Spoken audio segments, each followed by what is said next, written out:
Church మీ అందరికి నా హృదయపూర్వక దేవుని స్తోత్రం. హల్లెలూయా. అందరూ బాగున్నారా? దేవునికి స్తోత్రం కలుగును గాక. హల్లెలూయా.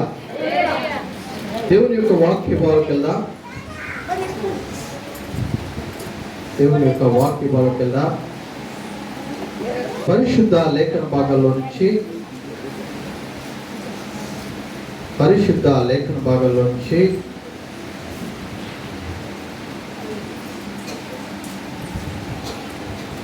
మొదటి యోహాను పత్రిక పరిశుద్ధ లేఖన భాగంలో నుంచి మొదటి యోహాను పత్రిక మొదటి అధ్యాయం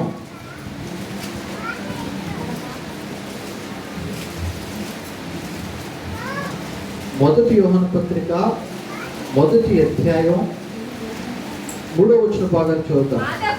మాతో కూడా మీకును సహవాసము కలిగినట్లు మేము చూచిన దాన్ని విన్న దాన్ని మీకు తెలియజేయుచున్నాము. మన సహవాసం అయితే తండ్రితో కూడాను ఆయన కుమారుడైన యేసు క్రీస్తుతో కూడాను ఉన్నది. మన సంతోషము పరిపూర్ణమగుటకై మేము ఈ సంగతులను రాయిచున్నాము. చాలమ్మా. దేవుని స్తోత్రం. హల్లెలూయా. హల్లెలూయా. చదవబడిన లేఖన భాగాలను మనం జ్ఞాపకం చేసుకున్నట్లయితే దేవుని స్తోత్రం. హల్లెలూయా. మరొకసారి చేరుచు మీ అందరికీ నా హృదయపూర్వక వందనాలు. చదవబడిన లేఖన భాగాలను మనం జ్ఞాపకం చేసుకున్నట్లయితే యోహాను సువార్త భక్తులైనటువంటి యోహాను పరిశుద్ధ గ్రంథంలో మొత్తం ఎన్ని పుస్తకాలు రాశాడు? 5 పుస్తకాలు. మొదటిది యోహాను సువార్త, మొదటి యోహాను పత్రిక, 2వ యోహాను పత్రిక, 3వ యోహాను పత్రిక, పురాణ గ్రంథం. ఈ 5 పత్రికల్లో కూడా భక్తులైన యోహాను దేవుని యొక్క ప్రేమను వెల్లడిపరుస్తుంటాడు. ప్రత్యేకంగా యోహాను మొదటి పత్రికలో దేవుని యొక్క ప్రేమను గురించి సంఘానికి రాస్తుంటున్నాడు. దేవుని స్తోత్రం. దేవుని యొక్క ప్రేమను గురించి సంఘానికి రాస్తుంటున్నాడు. చదవన లేఖన భాగంలో ఒక మాట మనం జ్ఞాపకం చేసుకుంటే, మనము సహవాసం అయితే తండ్రితో కూడాను ఆయన కుమారుడని యేసు క్రీస్తుతో కూడాను ఉన్నది మన సహవాసం. ఈ సహవాసాన్ని గురించి మనం జ్ఞాపకం చేసుకుంటే, దేవుని వల్ల పుట్టిన వారు దేవునితో సహవాసం కలిగిన వారుగా ఉంటారు. దేవుని స్తోత్రం. హల్లెలూయా. హల్లెలూయా. పరిశుద్ధ లేఖన భాగాల్లో యోహాను సువార్త 4వ అధ్యాయం మనం గమనించినట్లయితే యేసు క్రీస్తు ప్రభువు వారి దగ్గరకు ఒక వ్యక్తి వస్తాడు. ఎవరంటే నికోదేము యేసు ప్రభువు దగ్గరకు వచ్చి యేసు ప్రభువుతో అంటాడు, అయ్యా, పరలోక రాజ్యంలోకి నేను రావాలంటే నేనేం చేయాలి? పరలోక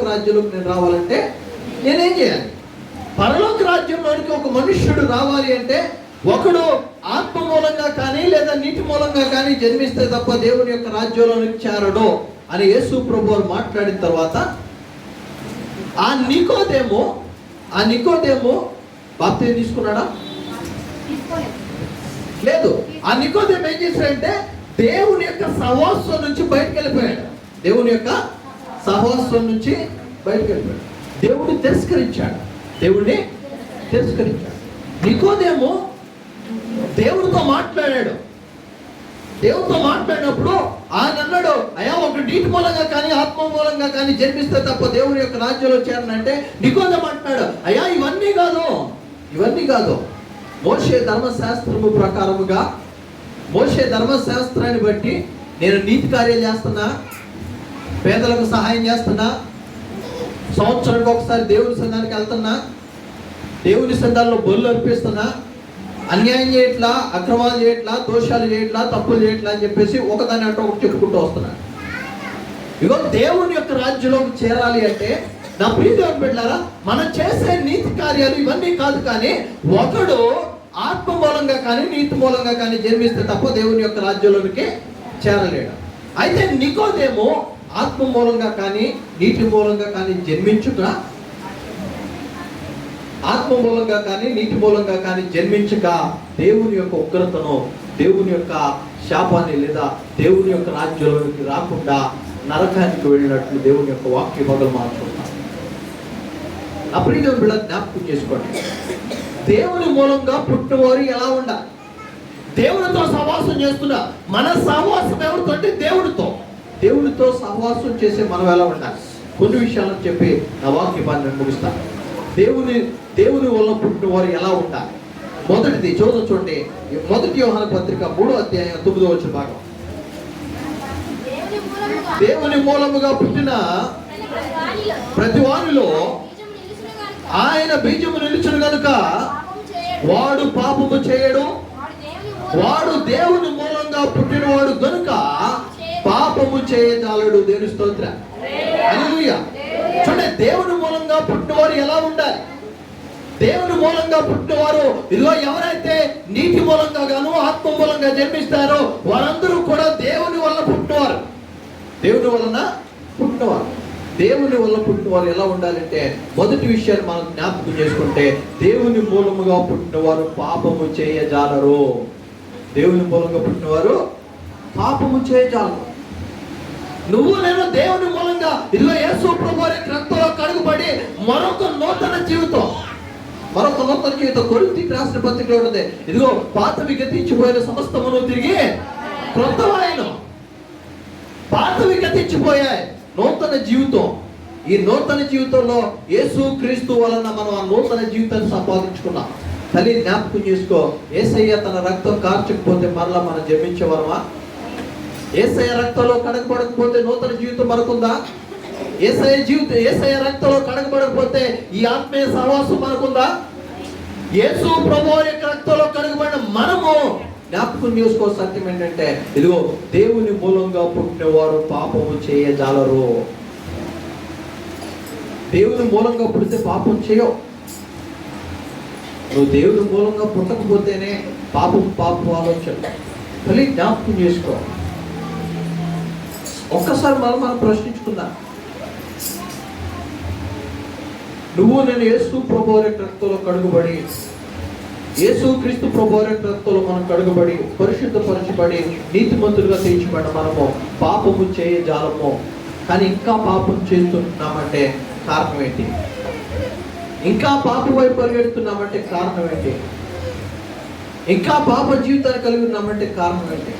దేవుని మూలంగా పుట్టాం కానీ పాపం చేస్తున్నామంటే మనము ఆత్మ సంబంధులుగా లేవు. సహవాసం లేదు, మనకి ఏం లేదు, సహవాసం లేదు. నేను చెప్పే సహవాసాలు 3 రకాలు. 3 సహవాసాలు ఉన్నాయి ఆత్మీయ జీవితంలో. మొదటిదేమో దేవుని స్తోత్రం. మాకు ఆ రోజే 3 సహవాసాలు అన్నోడు చెప్పారు, సంఘ సహవాసాలు. ఓకే, దేవుడితో సహవాసం 3 సహవాసాలు. 3 సహవాసాలు కూడా 3 పేర్లు చెప్పా. 2-3 సార్లు చెప్పినట్టు. వ్యక్తిగత సహవాసం, కుటుంబ సహవాసం, సంఘ సహవాసం. మనం ఆత్మ సంబంధంగా జన్మించబడి మనము పాపము చేయజాల వాళ్ళగా ఉండాలంటే, పాపము చేయజాలని వారిగా ఉండాలంటే, పాపము చేయని వారిగా మనం ఉండాలంటే దేవుని మూలంగా పుట్టేవాడు పాపము చేయజాలడు అని దేవుని యొక్క వాక్య భాగం చాలా క్లియర్ గా మాట్లాడుతుంది. దేవుని మూలంగా పుట్టేవాడు పాపం చేయడం. ఎవరయ్యా పాపం చేయరని నేను అంటాను. ఇదిగో బాప్తిసం తీసుకున్న వాళ్ళు పాపం చేయరు అనడం తప్పు. ఏమా? బాప్తిసం తీసుకున్న వాళ్ళు పాపం చేయరంటో తప్పు. ప్రార్థనకి వెళ్ళేవాడు పాపం చేయరా? అసలు పాపం చేసేదే ప్రార్థనకు వచ్చేవాడు. నేను ఈరోజు పొద్దున ఖచ్చితంగా నాకు గుర్తులేదు కానీ నేను ఒక వాక్యాన్ని చదివా. ఏమనంటే, పాత నిబంధన గ్రంథంలో ఒక మాట రాయబడింది. ఆ మాట ఎక్కడుందో చూపించలేదు, సందర్భం చెప్తా. దేవుడు ఇశ్రాయేలుతో మాట్లాడుతూ దేవుడు అంటున్నాడు ఏమనంటే, ఇదిగో అన్యజనులు నా మాటను విని భయపడినట్లు వాళ్ళు నటిస్తున్నారనే మాట బైబిల్ గ్రంథంలో ఉంది. అన్ని జనులు ఏం చేస్తున్నారు? నా మాటను విని భయపడుతున్నారు. అలాగే ఈరోజు మనం ఎలా ఉన్నామంటే, పాపం చేసే వాళ్ళందరూ కూడా ప్రార్థనకి వస్తున్నారు. పాపం చేసే వాళ్ళందరూ కూడా ప్రార్థనకి వస్తున్నారు. మన జీవితాలు ఎలా ఉన్నాయో తెలుసా? మాస్గా వేసుకునే బ్రతుకులు. దేవుని మూలంగా పుట్టినవాడు పాపము చేయజాలడు అని దేవుని యొక్క వాక్యం హెచ్చరిస్తుంటే, దేవుని మూలంగా పుట్టి మన పాపం చేస్తున్నాం. కారణం ఏంటి? సహవాసం లేదు. సహవాసం లేదు, వ్యక్తిగత సహవాసం లేదు. నేను ప్రతిసారి చెప్తానే ఉన్నా, నీ వ్యక్తిగత సహవాసం దేవునితో నువ్వెంత, దేవుని సంఘాల్లో నువ్వెంత సమయాన్ని గడుపుతున్నావు? ఎంత సమయాన్ని గడుపుతున్నావు? కుటుంబ సహవాసం అనేది ఈ రోజుల్లో ఎప్పుడో పోయింది. కుటుంబంలో నలుగురు ఉంటే నలుగురు, ఐదుగురు ఉంటే ఐదుగురు కలిసి కూర్చొని భోజనం చేసే రోజులు ఉన్నాయా? లేవు. కుటుంబ సహవాసం. మూడవది సంఘ సహవాసం. తల్లి, నా జీవితంలో దేవుని మూలంగా పుట్టినవాడు పాపము చేయజాలడు అని దేవుని యొక్క వాక్య భాగం చాలా క్లియర్గా మాట్లాడుతుంది. ఇంకా నువ్వు పాపం చేస్తున్నావు, ఇంకా నువ్వు దేవునికి వ్యతిరేకంగా ఉంటున్నావు అంటే రెండు విషయాలు నిన్ను పరీక్షించుకోవాలి. ఒకటి, దేవుని మూలంగా నువ్వు పుట్టావా లేదా? రెండవది, సహవాసం నీకుందా? నువ్వు జన్మించకపోతే నువ్వు పాపము చేయడానికి నువ్వు పరిగెడతావు.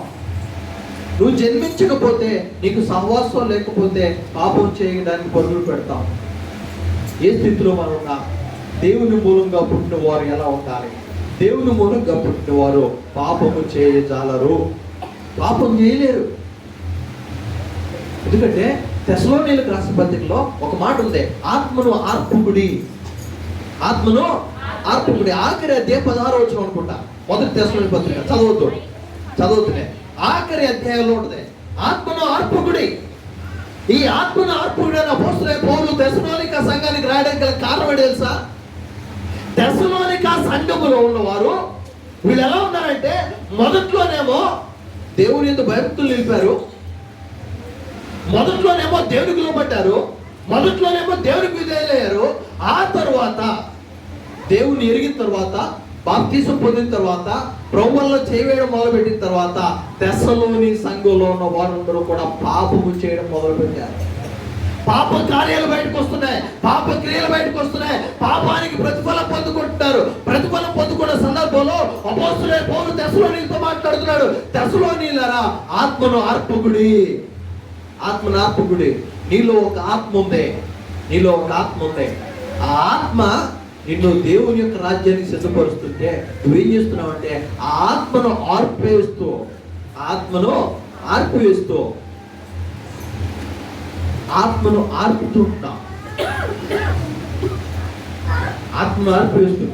తల్లి, నా ప్రియదేవుని బిడ్డ జ్ఞాపకం చేసుకున్నాను, దేవుని మూలంగా పుట్టినవారు ఎలా ఉంటారు? మొదటిది, దేవుని మూలంగా పుట్టినవారు పాపము చేయజాలరు. రెండో విషయాన్ని జ్ఞాపకం చేసుకుందాం. మొదటి యోహాను పత్రిక 4వ అధ్యాయం 7వ వచనం చూడండి. ప్రియులారా, మనము ఒకరినొకడు ప్రేమించము, ఏలయనగా ప్రేమ దేవుని మూలముగా కనబడుచున్నది. ప్రేమించు ప్రతి వాడును దేవుని మూలముగా పుట్టిన వాడని ఎరుగును. చలమా దేవుని స్తోత్రం, హల్లెలూయా. చూడండి, దేవుని మూలంగా పుట్టినవారు, మొదటిది దేవుని మూలంగా పుట్టినవారు పాపము చేయగలరు. రెండవదాన్ని మనం జ్ఞాపకం చేసుకుంటే, దేవుని మూలముగా పుట్టినవాడు ప్రేమ కలిగిన వారుగా ఉంటారు. దేవుని స్తోత్రం, హల్లెలూయా. ఈ ప్రేమ కలిగిన వారుగా ఉండే విషయాన్ని నేను మొన్న ఆదివారం శుక్రవారం జ్ఞాపకం చేశాను. క్షమాపణ గుణం కలిగి ఉండాలి. ఏం కలిగి ఉండాలి? క్షమాపణ గుణం. ఇదిగో, నిన్ను వలె నీ పొరుగు వారిని ప్రేమించమని దేవుడు ఆజ్ఞ ఇచ్చాడు. రెండవ ఆజ్ఞ దేవుడు ఇచ్చాడు. పాత నిబంధన గ్రంథంలో, క్షమించాలి, కొత్త నిబంధన గ్రంథంలో దేవుడు రెండే ఆజ్ఞలు ఇచ్చాడు. మొదటిదేమో, నీ పూర్ణ హృదయంతోనూ నీ పూర్ణ ఆత్మతోనూ నీ దేవుడైన యెహోవాను నువ్వు ఆరాధించవలెను. రెండవది, నిన్ను వలె నీ పొరుగు వారిని ప్రేమింపవాలి. తల్లి, జ్ఞాపకం చేసుకోండి, దేవుని మూలంగా పుట్టినవాడు ప్రేమ కలిగిన వాడుగా ఉంటాడు. దేవుని మూలంగా పుట్టినవాడి యొక్క హృదయంలో గుళ్ళు కుతంత్రాలు ఉండకూడదు. దేవుని మూలంగా పుట్టినవారి జీవితంలో స్వార్థాలు ఉండకూడదు.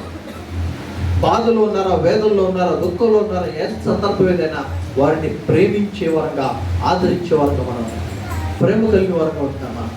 మన పొరుగు వారిని ప్రేమించే వారంగా మనం ఉంటున్నామా? పొరుగు వారి ప్రేమను కనపరిచే వారంగా ఉంటున్నామా? తల్లి జ్ఞాపకం చేసుకోండి. ఒక్కసారి మనం జ్ఞాపకం చేసుకున్నా, దేవుని మూలంగా కలుగుతున్నది. ప్రేమించే ప్రతి వాడును దేవుని మూలంగా పుట్టినవాడే అన్నాడు. నీ పొరుగు వారి పట్ల నువ్వు ఎటువంటి ప్రేమను కనపరుస్తున్నావు? నీ పొరుగు వారి పట్ల నువ్వు ఎటువంటి ప్రేమను వెల్లడిపరుస్తున్నావు? జ్ఞాపకం చేసుకోండి. దేవుని మూలంగా పుట్టినవాడు ఎలా ఉంటాడు? మొదటిది, దేవుని మూలంగా పుట్టినవాడు పాపము చేయగలడు. రెండవది, దేవుని మూలంగా పుట్టినవాడు ప్రేమ కలిగిన వాడుగా ఉండాలి. ప్రేమ కలిగిన వాడుగా ఉండాలి. మూడో విషయాన్ని జ్ఞాపకం చేసుకుందాం. 1 యోహాను పత్రిక 5వ అధ్యాయం 1వ వచన భాగం. యేసే క్రీస్తు ఉన్నాడని నమ్ము ప్రతి వాడును దేవుని మూలంగా పుట్టి ఉన్నాడు. పుట్టించిన వానిని ప్రేమించు ప్రతి వాడును ఆయన మూలముగా పుట్టిన వానిని ప్రేమించున్నాడు. దేవుని స్తోత్రం. హల్లెలూయా, హల్లెలూయా. చూడండి, దేవుని యొక్క వాక్య భాగం మాట జ్ఞాపకం చేసుకుంటే, క్రీస్తు యేసయ్య ఉన్నాడని నమ్ము ప్రతి వాడు దేవుని మూలముగా పుట్టినవాడు. దేవుని స్తోత్రం. క్రీస్తు యేసయ్య అని నమ్మినవాడు. క్రీస్తు అంటే అర్థం ఏంటమ్మా? యేసు అంటే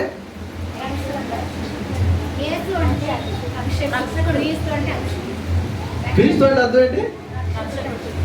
యేసు అంటే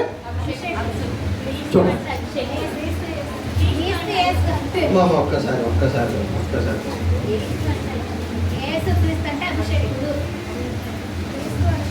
మత్తయి సువార్త పుట్టినోడు చూడండి చాలు. క్రీస్తు అనే మాట ఫస్ట్ పుట్టినోడు. క్రీస్తు అనే అర్థం ఏంటి? అభిషేక్తుడు. యేసు అంటే రక్షకుడు. చూడండి, దేవుని యొక్క వాక్య భాగం సెలవుస్తుంది. దేవుని యొక్క వాక్య భాగం అంటున్నాడు, యేసే క్రీస్తు అయి ఉన్నాడని నమ్ము ప్రతి వాడును కూడా దేవుని మూలముగా పుట్టినవాడు. యేసు రక్షకుడు అని ఎవరైతే నమ్ముతారో, యేసు క్రీస్తు ప్రభువారు ఇదిగో సర్వ మానవాళి పాపముల నిమిత్తమై ఆయన ఈ లోకానికి వచ్చాడని ఎవరైతే నమ్ముతారో వారు దేవుని మూలంగా రక్షించబడతారు. నువ్వు యేసు క్రీస్తు ప్రభువుని ఎందుకు నమ్మావో నాకు తెలియదు, ఏ సందర్భంలో నమ్మాల్సి వచ్చిందో తెలియదు. చాలా మంది మా యేసు ప్రభువుని ఎందుకు నమ్ముకున్నా? అయ్యా, నేను బాధలో ఉన్నప్పుడు దేవుడిని ప్రార్థించాను, ప్రభు నన్ను స్వస్థపరిచాడు, నేను దేవుడిని నమ్ముకున్నా. రోగంతో ఉన్నప్పుడు ప్రార్థించాను, దేవుడు నన్ను స్వస్థపరిచాడు, నేను దేవుడిని నమ్ముకున్నా. కృంగినప్పుడు ప్రార్థించాను, ప్రభు నన్ను బలపరిచాడు, దేవుడిని నమ్మా. ఇదిగో నువ్వు కృంగినప్పుడు, నువ్వు బాధలో ఉన్నప్పుడు, నీకు రోగం వచ్చినప్పుడు, నీకు ఇబ్బంది ఉన్నప్పుడు నువ్వు దేవుని యొక్క సంఘాల్లో ప్రార్థించి దేవుడు నీకు మేలు చేస్తే నువ్వు దేవుడిని నమ్ముకుంటే కాదు, కానీ యేసు రక్షకుడని నువ్వు నమ్మాలి. యేసు రక్షకుడని నువ్వు నమ్మాలి. యేసు ప్రభు రక్షకుడని నువ్వు నమ్మితే నువ్వు దేవుని మూలంగా పుట్టినవాడు. యేసయ్య రక్షించేవాడు. ఎక్కడి నుంచి? పాపముల నుంచి విడిపించేవాడు ఆయన. పాపం నుంచి విడిపించేవాడు ఆయన. అంత మాత్రమే కాదు, ఇదిగో నిత్య నరకాగ్ని నుంచి తప్పించేవాడు ఆయన. నిత్య నరకాగ్ని నుంచి తప్పించేవాడు. తల్లి జ్ఞాపకం చేసుకోండి, మన ఆత్మీయ జీవితానికి ఫలాలు, ఆత్మీయ జీవితానికి కావాల్సినటువంటి దీవెనలు, ఆత్మీయ జీవితానికి కావాల్సిన మేలులు ఈ లోకంలో మనకు కనబడకపోవచ్చు, కానీ దేవుని యొక్క రాజ్యంలో గొప్ప ఆశీర్వాదం మనకు రాబోతున్నాయి. ఆ గొప్ప ఆశీర్వాదం నాకు కావాలంటే నేను యేసయ్యను నమ్ముకోవాలి. ఒక్కసారి కాదు, ప్రతిదినము భారం దేవుని మీద వేయాలి. యేసు రక్షకుడు. ఆయన నన్ను రక్షించడానికి ఈ లోకానికి వచ్చాడు, ఆయన నన్ను విమోచించడానికి ఈ లోకానికి వచ్చాడు, ఆయన నన్ను తప్పించడానికి ఈ లోకానికి వచ్చాడు. యేసు క్రీస్తు ప్రభువుని మనం సొంత రక్షణగా అంగీకరిస్తే మనం మారు మనసు పొందుకుంటాం. అంత మాత్రమే కాదు, దేవుని మూలంగా మనం పొందుతాం. యేసు క్రీస్తు ప్రభువుని సొంత రక్షణగా అంగీకరించకుండా మనం దేవుని మూలంగా పుట్టలేం. యేసయ్యను సొంత రక్షణగా అంగీకరిస్తేనే నువ్వు దేవుని బిడ్డవు, దేవుని వారు, దేవుని ప్రజలు. యేసు ప్రభువును సొంత రక్షణగా అంగీకరించకుండా మన దేవుని మందిరం రావడంలో ఎంత వినయ విధేయతలు కలిగి ఉన్నా, తల్లి జ్ఞాపకం చేసుకోండి, దేవుడు నీ నా ప్రార్థనను వినడం, నీ నా ప్రార్థన దేవుడు. దేవుని మూలంగా పుట్టిన వారు ఎలా ఉండాలి? మొదటి, దేవుని మూలంగా పుట్టిన వాడు పాపము చేయజాలడు. రెండవది, దేవుని మూలంగా పుట్టిన వాడు ప్రేమ కలిగిన వాడుగా ఉంటాడు. మూడవది, క్రీస్తు యేసు ఉన్నాడని నమ్ము ప్రతి వాడును దేవుని మూలంగా పుట్టినవాడు. యేసుక్రీస్తు రక్షకుడని నమ్మి ప్రతి వాడు కూడా దేవుని మూలంగా పుట్టినవాడు. 4వ విషయాన్ని జ్ఞాపకం చేసుకున్న చూడండి, పరిశుద్ధ లేఖన భాగాల్లోంచి 1 యోహాను పత్రిక 5వ అధ్యాయం 4వ వచనం వరకు చదువుదాం. దేవుని మూలముగా పుట్టిన వారందరూ లోకమును జయించుదురు. లోకమును జయించిన విజయము మన విశ్వాసమే. దేవుని స్తోత్రం. హల్లెలూయా. 4వ విషయాన్ని మనం జ్ఞాపకం చేసుకుంటే, దేవుని మూలంగా పుట్టిన వారందరూ కూడా లోకమును జయించుదురు. దేవుని స్తోత్రం. హల్లెలూయా. దేవుని మూలంగా పుడితే లోకాన్ని జయించాలి. కానీ ఈరోజు ఏమవుతుందంటే, లోకాన్ని జయించలేక లోకంతో సాంగత్యం చేస్తున్నావు. మా నువ్వు నేను లోకాన్ని జయించాలంటే మొదట వచ్చే బాధ ఏంటి తెలుసా? ఎవరు చెప్తారా? ఇప్పుడు నేను లోకంతో సాంగత్యం చేయకూడదు అంటే మొదట వచ్చేటువంటిది ఫలితం ఏంటి తెలుసా? నింద, అవమానం. ఇప్పుడు నేను లోకంతో సాంగత్యం చేయకపోతే నా పక్కన ఉన్న వాళ్ళు ఏమంటారు? ఒరే నువ్వే మనిషిరా, నీకు తెలియదా చిన్నప్పుడు చేసేయగా. లోకంతో సాంగత్యం చేయకూడదు. లోకాన్ని జయించాలి అంటే మొదట మనం ఎదుర్కోవాల్సింది ఏంటంటే నింద, అవమానం. లోకంతో సాంగత్యం చేయకూడదు అనుకుంటే మొదట నీకు వచ్చేది హేళన. నీ పక్కన నీ ఫ్రెండ్స్ అంటారేమో నిన్ను, నువ్వేంట్రా ఎలా ఉన్నావని. నీ పక్కన ఉన్న వాళ్ళు అంటారేమో, సినిమా చూడవా అని. తల్లి జ్ఞాపకం చేసుకో, క్రీస్తు యేసు మూలంగా పుట్టిన ప్రతి వాడు మొదట లోకాన్ని జయించాలి. ఈ లోకంలో చాలా ఉన్నాయి. ఈ లోకములో విగ్రహారాధన ఉంది. ఈ లోకములో అపవాది ఉన్నాడు. ఈ లోకంలో ఉన్నటువంటి ప్రతి ఒక్క సంప్రదాయాలని, కట్టుబాట్లు మనం విడిచిపెట్టాలి. కానీ ఇంకా మన మధ్యలో ఈ సాంప్రదాయాన్ని విడిచిపెట్టలేకపోతున్నాం. నిజంగా క్రైస్తవ జీవితంలో సాంప్రదాయాలు ఎప్పుడు బయటపడతాయి తెలుసా? అసలైన క్రైస్తవం ఎప్పుడు బయటపడదు తెలుసా? 1 పెళ్లి 2 చావు. పెళ్లిలో సాంప్రదాయాలు. అవి ఎందుకు చేస్తున్నామో కూడా తెలియదు, కానీ పెద్దల నుంచి ఆచారాలుగా వస్తున్నాయి కాబట్టి అట్లా చేస్తున్నాం. చనిపోయే దగ్గర సాంప్రదాయం. మనం మారాం, మనం ప్రార్థనకు వస్తున్నాం, మనం దేవుని సంఘాల్లో ఉంటున్నాం, మనం ప్రభువులను చేస్తున్నాం, కానీ సాంప్రదాయాలు మనం విడిచిపెట్ల. తల్లి జ్ఞాపకం చేసుకో, యేసు క్రీస్తు మూలముగా పుట్టినవాడు మొదట లోకాన్ని జయించాలి. ఏం జయించాలి? లోకాన్ని జయించాలి. ఈ లోకంలో ఉన్న ప్రతి కట్టుబాటును మనం విడిచిపెట్టాలి. ఈ లోకంలో ఉన్న ప్రతి ఒక్క ఆచారాలను మనం విడిచిపెట్టాలి. లోకముతో సాంగత్యం చేయకూడదు. విగ్రహారాధన ఉంది. విగ్రహారాధకుడు అనే మాట ఏంటంటే, మీరు పిలిస్తే మేము వస్తాం, మేము పిలిస్తే మేము ఎందుకు రారు? ఎందుకంటే అది లోకముతో ఉంది. మనం ఒక్క విగ్రహారాధన చేయం, మిగిలినన్ని చేస్తాం. అంతేగా? తెలియ జ్ఞాపకం చేసుకోండి, దేవుని మూలంగా పుట్టినవాడు మొదట లోకమును జయించేవారుగా ఉండాలి. దేవుని మూలంగా పుట్టినవారు ఎలా ఉండాలి? మొదటిది, దేవుని మూలంగా పుట్టినవాడు పాపము చేయజాలడు. రెండవది, దేవుని మూలంగా పుట్టినవాడు ప్రేమ కలిగిన వాడుగా ఉండాలి. మూడో విషయాన్ని జ్ఞాపకం చేసుకుంటే, దేవుని మూలముగా పుట్టినవాడు యేసు క్రీస్తు నమ్ము ప్రతి వాడు కూడా దేవుని మూలంగా పుట్టినవాడు. నాలుగవది, దేవుని మూలంగా పుట్టినవాడు మొదట లోకమును జయించాలి, లోకాన్ని జయించాలి. 5వ విషయాన్ని జ్ఞాపకం చేసుకుని చూడండి దయచేసి. యోహాను సువార్త 5వ అధ్యాయం 18వ వచనం. దేవుని మూలముగా పుట్టినవాడు ఎవడును పాపము చేయడని ఎరుగుదుము. 5వ అధ్యాయం 18వ వచనం. దేవుని మూలముగా పుట్టినవాడు ఎవడును పాపము చేయడని ఎరుగుదుము. దేవుని మూలంగా పుట్టినవాడు తన్ను భద్రము చేసుకొను గనుక దుష్టుడు వానిని ముట్టడు. ఈ మాట నేను చాలా సందర్భంలో చెప్పా. ఈరోజు వరకు కూడా నా వ్యక్తిగత జీవితంలో నేను జ్ఞాపకం చేసుకునే మాట ఇదే. దేవుని మూలంగా పుట్టినవాడంట తన్ను తాను భద్రము చేసుకోండు. దేవుని స్తోత్రం.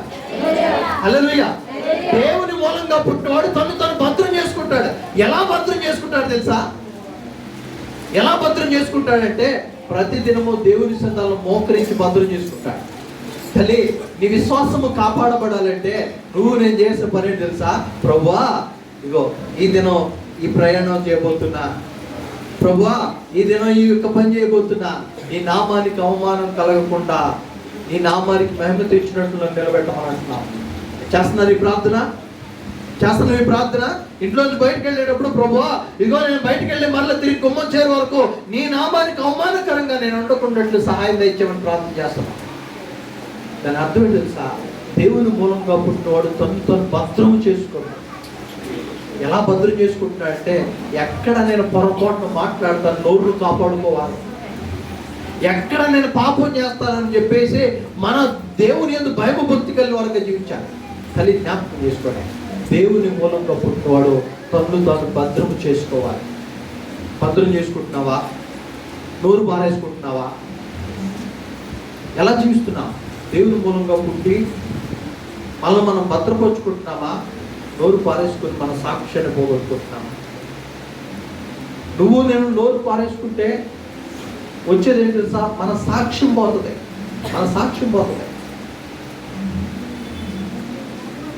గబక్కన ఎక్కడన్నా ఒక తప్పు మాట మాట్లాడుకో, నువ్వు ప్రార్థన పోతున్నావుగా, ఈ మాటలు మాట్లాడుతున్నా, సాక్ష్యం పోతుంది.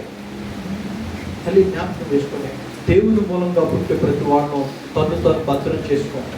ప్రతి విషయంలో జాగ్రత్తగా ఉండాలి.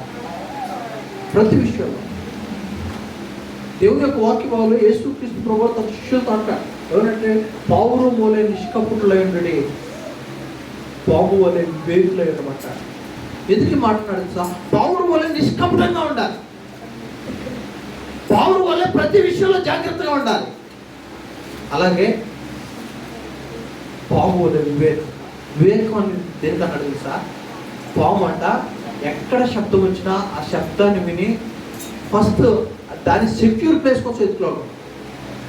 అది జాగ్రత్త. ఎక్కడైతే మనిషి కంట పడకుండా శబ్దం వినగానే అది సర్దుకుంటుంది, కనబడకుండా ఉంటుంది. తల్లి, జ్ఞాపకం చేసుకో, దేవుని మూలంగా పుట్టినవాడు తను భద్రం చేసుకోవాలి. భద్రం చేసుకునే ద్వారంగా మనం ఉంటాం, భద్రపరచబడే ద్వారంగా మనం ఉంటాం. మరొక మాట జ్ఞాపకం చేసుకున్న చూడండి దయచేసి. అదేటువంటి అధ్యాయంలో మనం మళ్ళీ చదువుతాం. మొదటి అధ్యాయం, 1 యోహాను 5:17.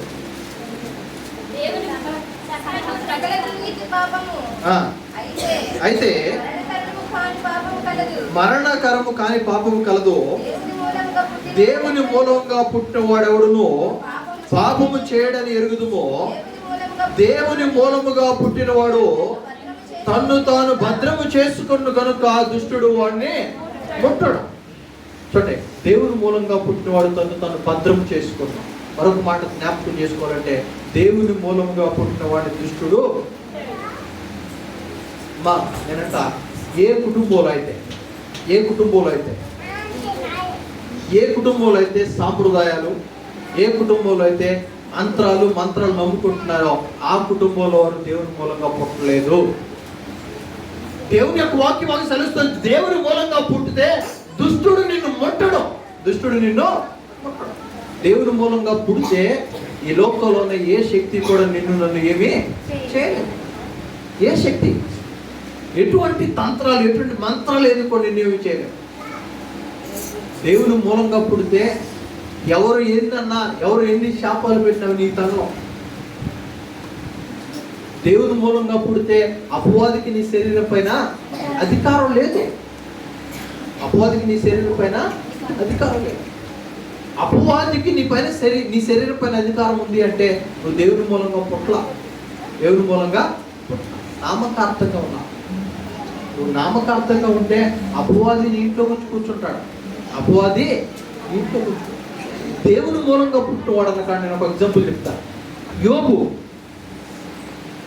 యోబు సంగతి మనం జ్ఞాపకం చేసుకుంటే, దేవునికి అపవాది అనేటువంటి సాతానికి మధ్య సంభాషణ గుర్తుందా? సంభాషణ. ఇగో దేవదూతలందరూ తటస్థించవలసిన దినం ఒకటి వచ్చింది. ఆ దినాన అపవాది అనే సాతాను కూడా వచ్చినప్పుడు దేవుడు సాతాను అడుగుతున్నాడు, సాతానా నువ్వు ఎక్కడి నుంచి వస్తున్నావు అంటే, భూమి మీద అటు ఇటు తిరుగుతూ వచ్చాను. భూమి అంతటా తిరుగుతున్నాను. ఆ మాటల సంభాషణ తర్వాత దేవుడు సాతానుతో అన్నాడు, సాతానా నా భక్తుడైన యోబు సంగతి నువ్వు ఆలోచించు అని. సాతాను అంటదే, అయ్యా యోబు దేవుని యందు నమ్మిక ఉంచిన యోబు ఇంటి చుట్టూ కంచె. అమ్మ నా మాట జ్ఞాపకం చేసుకోండి, యోబు ఇంటి చుట్టూ కంచె. ఈ కంచె నేను అంటాను, యోబు దేవుని మూలంగా పుట్టాడు కాబట్టి అపవాది యోబు కుటుంబంలోకి రాలేకపోయాడు. అపవాది యోబు కుటుంబంలోకి రాలేకపోయాడు. ఈరోజు నీ ఇంట్లోకి అపవాది వచ్చి, సరాసరి అపవాది వచ్చి నీ ఇంట్లో ఉన్నాడు అంటే దేవుని మూలంగా పుట్టలేదేమో, భద్రపరచుకోవట్లేదు. జ్ఞాపకం చేసుకోండి, దేవుని మూలంగా పుట్టిన వాడిని అపవాది ముట్టడం. ఆఖరి ఒక మాట జ్ఞాపకం చేసుకుందా, మొదటి పేతురు పత్రిక మొదటి అధ్యాయం 22-23 వచ్చిన వాళ్ళు చూద్దాం. కాక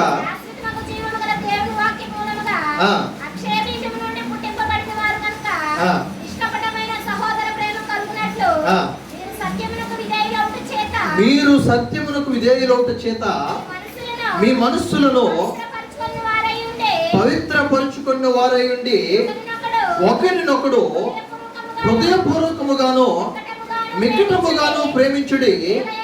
ఏలయనగా సర్వ శరీరులు గడ్డిన పోలిన వారు,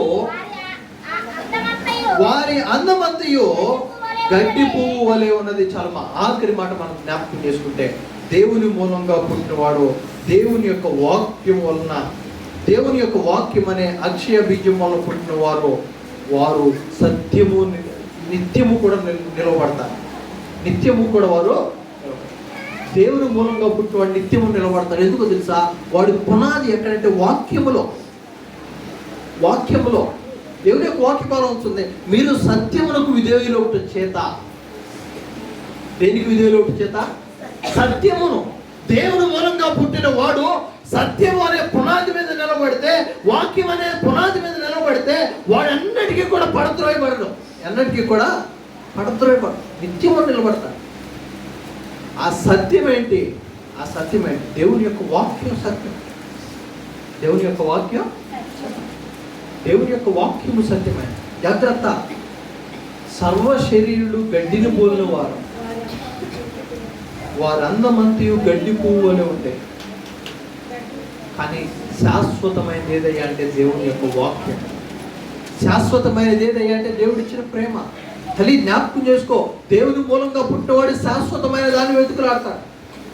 ఆ శాశ్వతమైనది ఈ లోకంలో మన యాత్ర ఎంతకాలం తెలుసు ఎవరికన్నా? ఎంతకాలం పడుతుందో తెలుసా?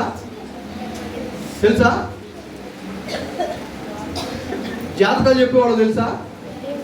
తెలియదు. మనం ఎంతకాలం బ్రతుకుతామో తెలియదు.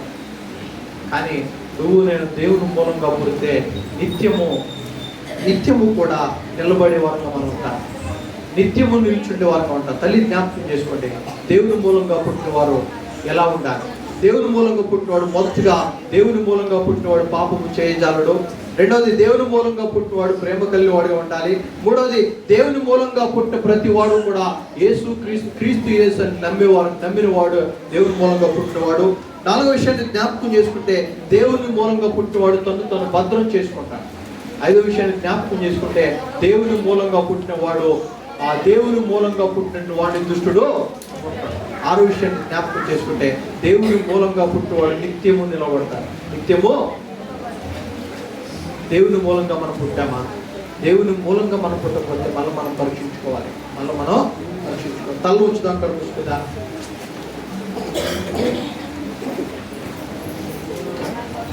తల్లు ఉంచుదాం, కడుపుసుకుందాం. మహాపరిశుద్ధుడా, మహోన్నతుడా, ఘనమైన తండ్రి, నీ పరిశుద్ధమైన ఘనమైన శ్రేష్టమైన నామాన్ని పొందనాలి. ఇదిగో ప్రభా, ఎత్తబడిన వాక్య భాగాన్ని బట్టి నీకు వందనాలు. ఈ వాక్య భాగాన్ని ప్రభా అయాది వద్దండి ప్రభు దీవించారు, నీకు వందనాలు. అయాది ఎత్తబడిన వాక్య భాగాన్ని నా హృదయాలు నాటి నీ కృపలో వర్తింప చేసి దీవించి ఆశీర్వదించి సమస్తమైన మహిమ ఘనత ప్రభావానికి ఆరోపిస్తూ యేసు నామములో ప్రార్థిస్తున్నాను నా తండ్రి, ఆమేన్. దేవుని స్తోత్రం.